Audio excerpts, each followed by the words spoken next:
Afghanistan, quelques signes d'apaisement qui permettent de rouvrir les négociations de paix. Archive du 28 février 2020, le président afghan Ashraf Ghani s'est engagé ce dimanche à faire libérer quelques 2000 prisonniers talibans et s'est dit prêt à entamer des discussions de paix avec les insurgés, après avoir accepté leur offre d'un cessez-le-feu de 3 jours à l'occasion de l'Aïd el-Fitr. Ces progrès soudains interviennent après des mois d'intensification des violences qui semblaient avoir mené le processus de paix entre les deux camps au bord du gouffre. Le président Ghani a lancé aujourd'hui une procédure de libération de jusqu'à 2000 prisonniers talibans, dans un geste de bonne volonté, en réponse à l'annonce par les talibans d'un cessez-le-feu durant l'Aïd, a annoncé son porte-parole Sadiq Siddiqui sur Twitter. Auparavant, dans son adresse à la nation à l'occasion de l'Aïd el-Fitr, fête musulmane qui marque fin du mois de jeûne de Ramadan, Ghani avait déclaré qu'il allait accélérer les libérations de prisonniers talibans. Le président avait aussi demandé aux insurgés de continuer à libérer les membres des forces de sécurité afghanes qu'ils détiennent. Ces libérations réciproques de prisonniers sont prévues par un accord signé le 29 février à Doha entre Washington et les talibans, mais non ratifié par Kaboul. Ce vaste échange de prisonniers, jusqu'à 5000 talibans contre 1000 membres des forces afghanes, aurait dû être achevé le 10 mars, mais a été émaillé d'obstacles. Kaboul a relâché environ 1000 détenus, alors que les insurgés en ont libéré environ 300. L'accord organise également le retrait des forces étrangères d'Afghanistan sous 14 mois, à condition que les insurgés respectent des engagements en matière de sécurité et entament des négociations avec les autorités afghanes sur l'avenir du pays. Les talibans, qui ont cessé d'attaquer les troupes étrangères, mais multiplient ces dernières semaines, les assauts meurtriers contre les forces afghanes, ont surpris ce samedi soir en décrétant unilatéralement un arrêt des combats pour que leurs concitoyens puissent célébrer dans la paix et le confort l'Aïd el-Fitr. La direction des insurgés ordonne à ses combattants de prendre des mesures spéciales pour la sécurité de leurs compatriotes et ne pas lancer d'opérations offensives contre l'ennemi. Mais ceux-ci pourront se défendre s'ils sont attaqués.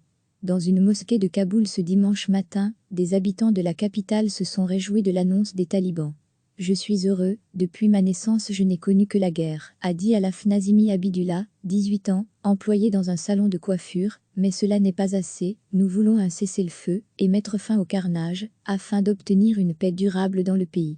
Lire aussi. Quand l'Afghanistan, en guerre depuis 1979, se met à rêver de la paix, depuis qu'une coalition internationale menée par les États-Unis les a chassés du pouvoir fin 2001, c'est la première fois que les talibans appellent d'eux-mêmes à poser temporairement les armes. Il n'y avait eu, depuis, qu'un seul cessez-le-feu, initié par Ghani, durant l'Aïd el-Fitr de 2018. Tout ce que nous connaissons dans notre pays est la guerre et le sang. Nous avons assez souffert, et il est temps pour les talibans d'arrêter de tuer les Afghans, a déclaré Amma Fari, chauffeur de 27 ans, disant espérer que tous les camps respecteront le cessez-le-feu. Prochaine étape du processus de paix, l'ouverture de négociations interafghanes sur le futur du pays, qui accuse déjà plus de 2 mois de retard.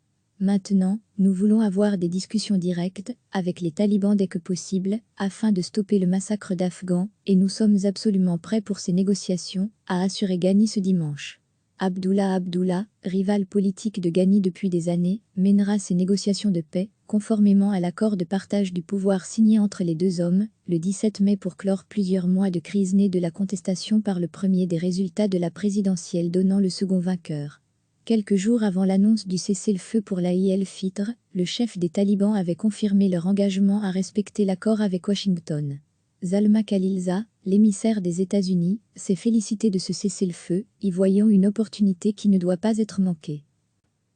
Le président afghan Ashraf Ghani s'est engagé ce dimanche à faire libérer quelques 2000 prisonniers talibans et s'est dit prêt à entamer des discussions de paix avec les insurgés, après avoir accepté leur offre d'un cessez-le-feu de 3 jours à l'occasion de l'Aïd el-Fitr. Ces progrès soudains interviennent après des mois d'intensification des violences qui semblaient avoir mené le processus de paix entre les deux camps au bord du gouffre. Le président Ghani a lancé aujourd'hui une procédure de libération de jusqu'à 2000 prisonniers talibans, dans un geste de bonne volonté, en réponse à l'annonce par les talibans d'un cessez-le-feu durant l'Aïd, a annoncé son porte-parole Sadiq Siddiqui sur Twitter.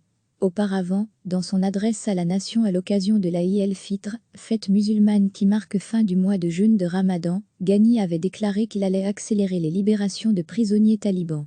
Le président avait aussi demandé aux insurgés de continuer à libérer les membres des forces de sécurité afghanes qu'ils détiennent. Ces libérations réciproques de prisonniers sont prévues par un accord signé le 29 février à Doha entre Washington et les talibans, mais non ratifié par Kaboul. Ce vaste échange de prisonniers, jusqu'à 5000 talibans contre 1000 membres des forces afghanes, aurait dû être achevé le 10 mars, mais a été émaillé d'obstacles. Kaboul a relâché environ 1000 détenus, alors que les insurgés en ont libéré environ 300. L'accord organise également le retrait des forces étrangères d'Afghanistan sous 14 mois, à condition que les insurgés respectent des engagements en matière de sécurité et entament des négociations avec les autorités afghanes sur l'avenir du pays. Les talibans, qui ont cessé d'attaquer les troupes étrangères, mais multiplient ces dernières semaines, les assauts meurtriers contre les forces afghanes, ont surpris ce samedi soir en décrétant unilatéralement un arrêt des combats pour que leurs concitoyens puissent célébrer dans la paix et le confort l'Aïd el-Fitr. La direction des insurgés ordonne à ses combattants de prendre des mesures spéciales pour la sécurité de leurs compatriotes et ne pas lancer d'opérations offensives contre l'ennemi. Mais ceux-ci pourront se défendre s'ils sont attaqués. Dans une mosquée de Kaboul ce dimanche matin, des habitants de la capitale se sont réjouis de l'annonce des talibans. « Je suis heureux, depuis ma naissance je n'ai connu que la guerre », a dit Alaf Nazimi Abidullah, 18 ans, employé dans un salon de coiffure, mais cela n'est pas assez, nous voulons un cessez-le-feu et mettre fin au carnage, afin d'obtenir une paix durable dans le pays. Lire aussi, quand l'Afghanistan, en guerre depuis 1979, se met à rêver de la paix, depuis qu'une coalition internationale menée par les États-Unis les a chassés du pouvoir fin 2001, c'est la première fois que les talibans appellent d'eux-mêmes à poser temporairement les armes. Il n'y avait eu, depuis, qu'un seul cessez-le-feu, initié par Ghani, durant l'Aïd el-Fitr de 2018. Tout ce que nous connaissons dans notre pays est la guerre et le sang. Nous avons assez souffert, et il est temps pour les talibans d'arrêter de tuer les Afghans, a déclaré Amar Fari, chauffeur de 27 ans, disant espérer que tous les camps respecteront le cessez-le-feu. Prochaine étape du processus de paix, l'ouverture de négociations interafghanes sur le futur du pays, qui accuse déjà plus de 2 mois de retard. Maintenant, nous voulons avoir des discussions directes avec les talibans dès que possible, afin de stopper le massacre d'Afghans, et nous sommes absolument prêts pour ces négociations, a assuré Ghani ce dimanche.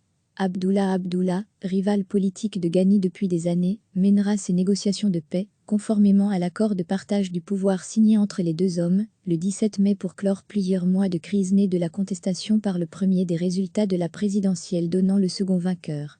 Quelques jours avant l'annonce du cessez-le-feu pour l'Aïd el-Fitr, le chef des talibans avait confirmé leur engagement à respecter l'accord avec Washington. Zalma Khalilzad, l'émissaire des États-Unis, s'est félicité de ce cessez-le-feu, y voyant une opportunité qui ne doit pas être manquée. Archives du 28 février 2020. Cliquez sur s'abonner pour recevoir les dernières nouvelles.